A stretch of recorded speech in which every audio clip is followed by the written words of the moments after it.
बिस्मिल्लाहिर्रहमानिर्रहीम, अस्सलाम वालेकुम। सीट बेल्ट बांध लीजिए, हम दुनिया के सबसे डार्क पीरियड में जा रहे हैं। कौन बचेगा कौन नहीं, उसका अंदाजा आज के बाद आपको हो जाएगा। रूस की इंटेलिजेंस एजेंसी एफएसबी के चीफ ने ऐलान किया है कि मॉस्को में होने वाले हमले के पीछे अमेरिका, बर्तानिया और यूक्रेन शामिल है। और साथ ही उन्होंने ऐलान किया है कि हमारा प्राइम टारगेट यूक्रेन का इंटेलिजेंस चीफ है, जिसको हमने मारना है और उसको हम घुसकर मारेंगे, हर तरह से मारेंगे। उसने कहा कि अब सूरत हाल बड़ी क्लियर हो गई है कि दाइश को सिर्फ कवर के तौर पर इस्तेमाल किया गया था। असल में अमेरिका, बर्तानिया और यूक्रेन इस हमले के पीछे है, दाइश नहीं है। आप यकीन कीजिए कि आज के बाद इस वक्त सबसे बड़ी जो डेवलपमेंट्स हो रही हैं उसने दुनिया का नक्शा बदल दिया है। आज के बाद देखिए, ये कोई और शख्स नहीं कह रहा, रूस की इंटेलिजेंस एजेंसी का चीफ कह रहा है कि दाइश अमेरिका के लिए काम करते हैं, दाइश इजराइल के लिए पूरी तरह जाल बिछाकर। अब असल में सूरत हाल ये पैदा हुई है कि इजराइल का भी अब नाम आने वाला है। असल में इन्होंने फैसला ये किया है कि हमने इजराइल के बाप को नहीं छोड़ना, यानी अमेरिका को, और इसमें बर्तानिया का भी नाम आ गया है। अब सवाल यहाँ पर यह पैदा होता है कि क्या रूस हमला करेगा। देखिए, दो चीजें आप ज़हन में रख लीजिएगा। आज के बाद यूक्रेन के इंटेलिजेंस चीफ की जिंदगी, सीआईए के चीफ की जिंदगी और बर्तानिया के चीफ की जिंदगी, ये कितनी देर की है ये किसी को नहीं पता। लेकिन अब ये क्लियर है कि रूस ने इन तीनों को उड़ाना है। लेकिन मेन चीज है, उन्होंने नाम लेकर कहा है कि हमने यूक्रेन के इंटेलिजेंस चीफ को हर सूरत मारना है, उसको उड़ाना है, क्योंकि उसकी सरबराही में ये काम हुआ है। इसमें अमेरिका भी है और बर्तानिया भी। चले, दुनिया का एक तो बड़ा जबरदस्त काम हो गया। ये बड़ी ही कमाल चीज हो गई कि पर्दे हट गए हैं सारे के सारे। और इन पर्दों के हटने के बाद एक चीज तो बड़ी क्लियर हो गई है कि दाइश असल में अमेरिका है, दाइश असल में इजराइल है, दाइश असल में बर्तानिया है। तो ये चीज़ तो बड़ी मज़ेदार क्लियर हो गई और दुनिया ने इस सारी सूरत हाल में देख लिया कि ये जो असल में हमले करवा कर, ये असल में क्या सूरत हाल थी।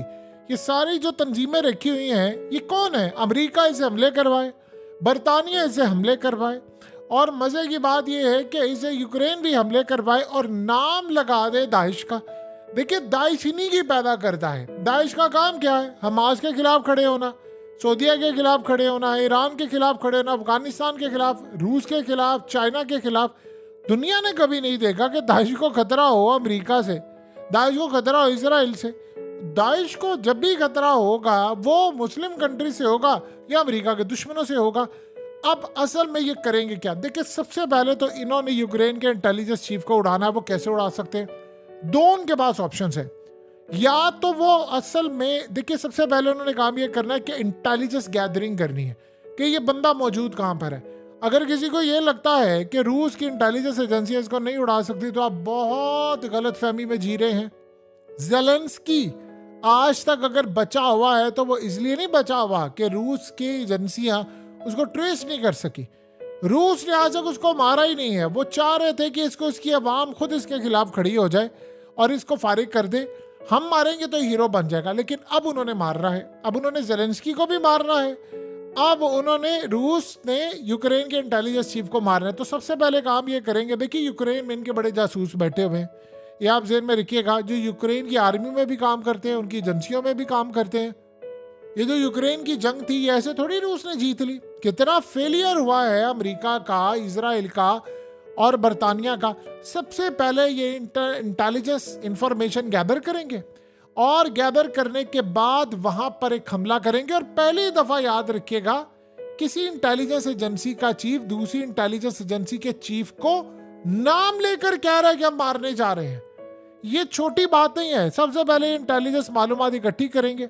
इनके जो इंटेलिजेंस चीफ जो है यूक्रेन का, उसके आगे पीछे इनके जासूस है, तो वहां से इकट्ठी करके ये उस पर ड्रोन हमला भी कर सकते हैं, मिसाइल भी मार सकते हैं, उसके कॉन्वॉय को भी कुछ भी कर सकते हैं। सबसे पहले तो उड़ाएंगे उसको। देखिए, उसको उड़ाने का मतलब है कि आपने तकरीबन आधी से ज्यादा जंग मात, यानी उनको देकर जंग जीत ली। नेक्स्ट सूरत हाल ये होगी कि सीआईए के जो एसेट्स हैं उनको इन्होंने तबाह करना है। वो एसेट नंबर 1 क्या, वो दाइश, वो ये तबाह करेंगे अफगान तालिबान के साथ मिलकर। देखिए एक बात समझिए, ताजिकिस्तान से आने वाले लाखों की तादाद में लोग ताजिक इस वक्त रूस में काम करते हैं।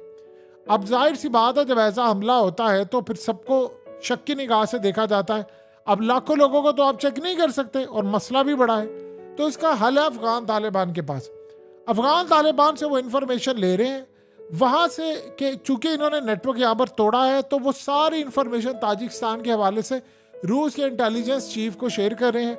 वहाँ से वो जो ख़ास तरह के ग्रुप्स हैं जो लाइक माइंडेड होते हैं इनके लोग, उनको वो टारगेट करेंगे, जिनको अरेस्ट कर सकते हैं, इन्वेस्टिगेट करेंगे।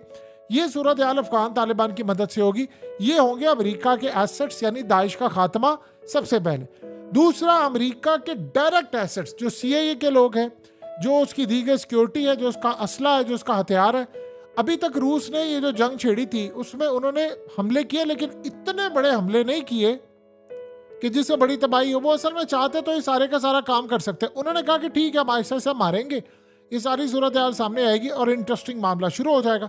तो वो अब काम ये करेंगे कि जिस तरह हाइपरसोनिक मिसाइल उन्होंने मारकर 2 बैटरीज पैट्रियट की उड़ा दी हैं, वो मजीद इन पर हमले करेंगे और बड़े खतरनाक हमले करेंगे। और इसमें वो उनकी डिफेंस की लेयर को तबाह करेंगे, इनकी सिक्योरिटी को, इनके चीफ को, फौज को, एसेट्स को, इन तमाम लोगों को मारेंगे। सबसे पहले काम करेंगे। फिर उसके बाद यूक्रेन में जो CIA और अमेरिका की फौज के कमांडर्स और वो लोग हैं, उनको वो हिट करेंगे बड़ा डायरेक्टली। देखिए असल में हुआ ये है कि हमला हुआ है यूक्रेन से, यानी यूक्रेन से लोग आए थे, तो सरजमीन इस्तेमाल होगी यूक्रेन की। एसेट्स अमेरिका के भी वहां पर है, बरतानिया के भी हैं और बाकी सबके, उनको तबाह करेंगे। उन्होंने इन पर शदीद हमला करना है। दूसरी बात, क्या रूस डायरेक्ट अमेरिका पर हमला करेगा? देखिए रूस असल में इस वक्त अगर डायरेक्ट अमेरिका पर हमला करता है तो क्लियरली ये तीसरी जंग अजीम है। मसला ये है कि अमेरिका की सरजमीन से हमला नहीं हुआ, अमेरिका इसमें शामिल है, लेकिन अमेरिका आया कहां पर हुआ है? वो यूक्रेन में हुआ है। तो रूस का जो पहला मामला होगा, तरजीह ये होगी कि 2 तरह के काम हो। शदीद किस्म के साइबर हमले, शदीद किस्म के साइबर हमले वो करेंगे अमेरिका पर, बिजली बंद कर सकते हैं, उनके जहाज गिरा देंगे, शिप्स तबाह कर सकते हैं और बहुत सारा मामला करेंगे। और जो अमेरिका के एसेट्स हैं उनको तबाह करेंगे। और दूसरी जानिब अमेरिका के शिप्स को तबाह करने के लिए वो प्रॉक्सीज का इस्तेमाल करेंगे अफगान तालिबान। उसके अलावा सबसे अहम तरीन चीज़, हौसियों को इस्तेमाल करेंगे, उनके थ्रू वो अमेरिका के अब डायरेक्टली शिप हिट करवाएंगे।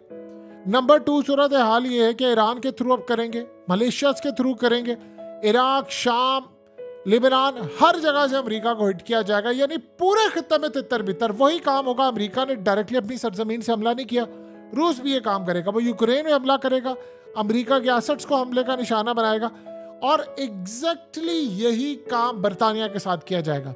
और अगर इनके चीफ से निचले सतह के जो लोग हैं उनको वो उड़ाने की कोशिश करेंगे। देखिए यूक्रेन के चीफ को तो वो नहीं छोड़ने वाले, उनको तो हर सूरत उन्होंने मारना है, क्योंकि उस बंदे ने आज से कई महीने पहले धमकी ये दी थी कि हम आ रहे हैं हमला करने के लिए। उसे कहा था हमला तो होगा रूस के अंदर, लेकिन हम उसकी जिम्मेदारी कबूल नहीं करेंगे। जाहिर सी बात है दाइश वाला मामला। तो अब अमेरिका और रूस के दरमियान बड़ी सख्त जंग शुरू होने वाली है। बरतानिया भी उसमें आ गया है और यूक्रेन भी। यूक्रेन की तो खैर नहीं है, और यूक्रेन के अंदर अब रूस ने वो तबाही मचानी है कि शायद सारे का सारा यूक्रेन खाली हो जाएगा। और सबसे बढ़कर बात यह है कि आपने अगर आर्मी चीफ को उड़ा दिया, आपने अगर इंटेलिजेंस चीफ को उड़ा दिया और जेलेंस्की को उड़ा दिया, तो चेकमेट है। फिर तो आपने यूक्रेन को फतह कर लिया। असल में यूक्रेन के जो इंटेलिजेंस चीफ है उनको उड़ाने के बाद वो पैगाम देंगे अमेरिका को और बाकियों को कि हमारी ताकत कितनी है, हमारी सलाहियत कितनी है और हम क्या कुछ कर सकते हैं। तो ये तो सूरत हाल होगी बड़ी क्लियर। नेक्स्ट जो उनका मरहला होगा वो यूक्रेन को फतह करना है और वो बड़ी तेजी के साथ करने वाले हैं। अब उन्होंने छोड़ना नहीं है। और उसके अलावा जो ऑपरेशंस छोटे मोटे बड़े और ये तमाम चीजें ये तो होकर रहेंगी और पूरी दुनिया में अमेरिका का नाटका बंद हो जाएगा।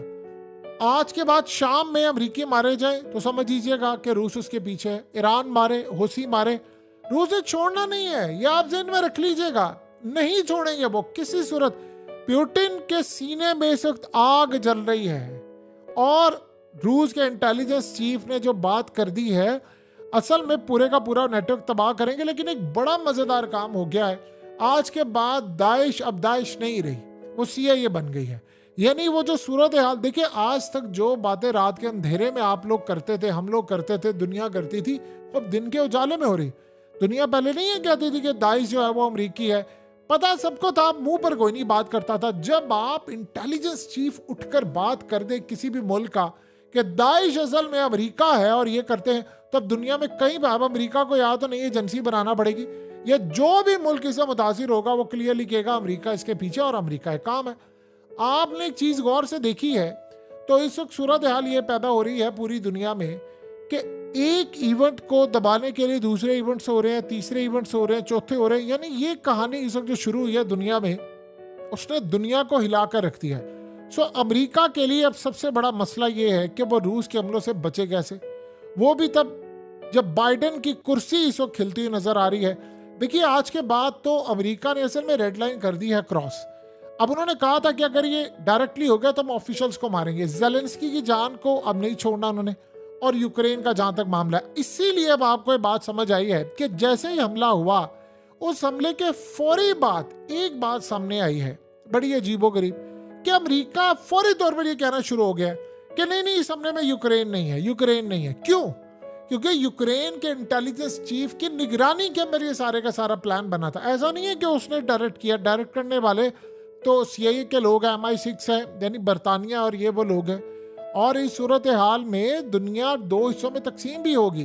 देखिए भारत पर भी अब प्रेशर आएगा कि आप रूस के खिलाफ जाए, तो उसने जाना नहीं है और रूस ने पूरी तरह इस बात का फ़ायदा उठाना है। तो लिहाजा अब सूरत हाल ये पैदा होगी कि ऑफिशियल्स जो होंगे, चाहे वो इंटेलिजेंस इदारों के हों या हुकूमत के हों या आर्मी चीफ हो, इन सब को रूस ने निशाने पर बनाना। यानी वो प्लान पहले ये है कि पपेट को ख़त्म करो।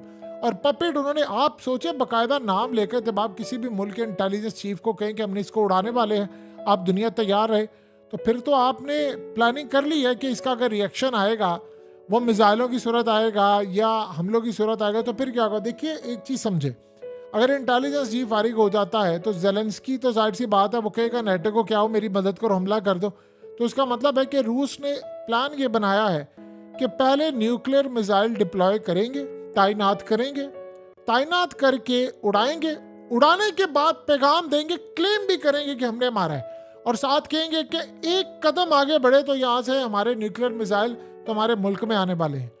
अब यकीन कीजिए बड़ा लर्जाने वाला अब जो वक्त आने वाला है, और हम शायद ज़्यादा दूर नहीं है कि हम दुनिया की तबाही अपनी आंखों से देखने जा रहे हैं। ये दुनिया के अंदर शायद तबाही की वो दास्तानें रकम करने वाला मरहला होगा कि हम और आप दुनिया की तबाही अपनी आंखों से देखेंगे, और ये भी नहीं पता कि इसमें बचेंगे कितने लोग। लेकिन एक बात तय है कि अमेरिका ने रूस की रेड लाइन क्रॉस कर दी है। देखिए दूसरी सूरत हाल ये है, जो सबसे अहम मामला है वो ये है कि यूरोप के बहुत सारे ममालिक की फोर्सेस इस वक्त हाई अलर्ट है। यानी अगर मैक्रोन को देखें तो उन्होंने फ्रांस को हाई अलर्ट किया। अमेरिका ने कहा है, अब सोचे जरा, यही बात अफगान तालिबान ने पूछी थी और रूस ने पूछी थी। अमेरिका ने कहा है कि फ्रांस में दाइश का हमला होने वाला है। अब उन्होंने दिखाना भी तो है ना, ये बात समझे। देखिए रूस ने इल्जाम लगा दिया कि दाइश असल में अमेरिका है और अमेरिकी CIA और ये सारे इसके पीछे। तो अब उन्होंने कहा है कि जी फ्रांस के अंदर एक हमला होगा और उसके पीछे खतरा ये है कि उसके पीछे दाइश का हाथ होगा। एयरपोर्ट से लेकर तमाम गैदरिंग पर अपने लोगों को जाने से मना कर दिया। अब उसके बाद ये कुछ वहां पर जाली हमला करवा कर तो क्या देंगे कि देखो हमने तो कहा, तो आप ये कहते हो ना। ये असल में उस बात का जवाब देंगे जो रूस ने कहा है कि अमेरिका के दुश्मनों पर दाइश सिर्फ हमला करती है, जहां अमेरिका कहता है उसके दोस्तों और उसके एलाइज पर नहीं। तो वो कहेंगे कि यूक्रेन का मामला तो अलग है, ये फ्रांस तो हमारा अपना दोस्त है, ये तो हमारा इत्तेहादी और ये तो नेटो का हिस्सा है। तो अगर दाइश, यानी वो दिखाने की कोशिश करें। ये ड्रामे पूरी दुनिया के अंदर बड़े क्लियर है। अमेरिका ने इस वक्त दुनिया के अंदर इतना घटियापन जो करना था, उसके बाद देखिए रूस में हिम्मत है कि वो खुलकर ये बात कर सके। अफगानिस्तान के अंदर सोचे जरा, पाकिस्तान में कितने हमले किए, कभी चाइनीज इंजीनियर मारे, कभी क्या हुआ कभी क्या हुआ। हमने तो कभी जिंदगी में अमेरिका का नाम नहीं लिया। पाकिस्तान से ब्लैक वाटर के लोग पकड़े गए, रेमंड डेविस पकड़ा गया, हमने कभी नाम ही नहीं लिया। हमारे मुंह पर, जबानों पर छाले बढ़ जाते थे, हम नाम नहीं लेते थे। ये क्रेडिट आप रूस को दें। इवन कि आप ये सोचें, अफगान तालिबान ने भी खुलकर इतना बड़ा नाम नहीं लिया, वो जाकर ले रहे हैं। लेकिन इतना बड़ा नाम कि इसके पीछे बरतानिया है, इसके पीछे अमेरिका है, और ये सब को उसने मुखातिब करते हुए कहा कि हमारा जो मेन पहला निशाना है वो निशाना होगा यूक्रेन का इंटेलिजेंस चीफ। और यूक्रेन के इंटेलिजेंस चीफ की औकात ये है कि अमेरिका अगर उससे के पीछे सीढ़ी खींच ले तो वो धड़म से गिर जाएगा। खैर, इस दफ़ा जो मुखबिर होंगे वो मुखबिरी करेंगे, फिर जो सूरत हाल सामने आएगी और आप उसका अंदाज़ा लगा लीजिएगा कि यूक्रेन में क्या होने वाला है।